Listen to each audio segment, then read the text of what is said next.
Bonjour bien-aimés, je suis très contente de vous retrouver ce matin pour partager un petit bout de la parole de Dieu. Je suis le pasteur Julien Ngomou et certains de mes enfants aiment bien m'appeler Maman Chouchou. Alors ce matin nous allons lire dans Matthieu chapitre 18. Pour continuer sur la lancée de la prière, nous allons lire le verset 19. Je vous dis encore que si deux d'entre vous s'accordent sur la terre pour demander une chose quelconque, elle leur sera accordée par mon Père qui est dans les cieux.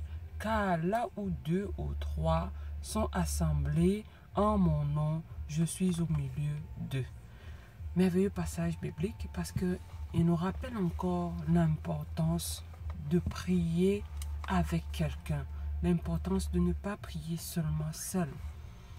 Si Dieu exauce les prières lorsque nous les élevons seuls, individuellement, il le fait encore plus lorsque nous accordons, lorsque nous nous mettons ensemble et dans un élan de cœur, dans un élan de solidarité, nous nous mettons à demander quelque chose. Ceci relève encore l'importance de prier avec les autres. Et le meilleur endroit pour prier avec les autres, c'est en assemblée, dans les communautés. D'ailleurs, la Bible dit ailleurs que ne fuyez pas vos assemblées. Alors ce matin, je voudrais peut-être pas challenger, mais relancer quelqu'un qui a démissionné de sa communauté, qui s'est dit, ok, j'ai vu tellement de choses, je vais prier Dieu tout seul dans mon coin et ce sera suffisant. C'est peut-être bien, mais ce n'est toujours pas suffisant parce que chaque communauté a son importance. Et le Seigneur nous rappelle dans ce passage que là où deux ou trois sont assemblés en son nom, il est présent. L'un de mes pasteurs avait l'habitude de nous dire, Dieu au milieu de nous est encore plus grand que Dieu lorsque nous sommes seuls dans notre chambre.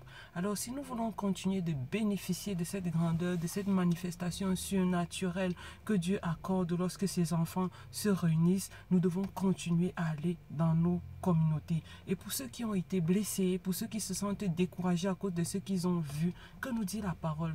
La parole nous incite à pardonner. Alors si tu as vu des choses qui t'ont découragé, sache ce matin que tu dois pardonner parce que tu as besoin de la communion fraternelle pour pouvoir grandir dans ta foi, pour te développer et pour être encore plus écouté, pour être encore plus exaucé. Tu as besoin de la communion fraternelle. Alors bien aimé, ce matin, je voudrais tout simplement t'encourager à retrouver, à rejoindre une équipe de frères, une équipe de sœurs, une équipe de bien-aimés, une communauté et à pouvoir communier avec eux, à pouvoir exposer avec ces personnes qui t'aiment d'un cœur sincère et qui aiment le Seigneur d'un cœur sincère tes sujets de prière pour attirer davantage la faveur de toi et la faveur de Dieu sur toi et accumuler la bénédiction sur toi. Moi, je prie en communauté et je t'encourage également à le faire.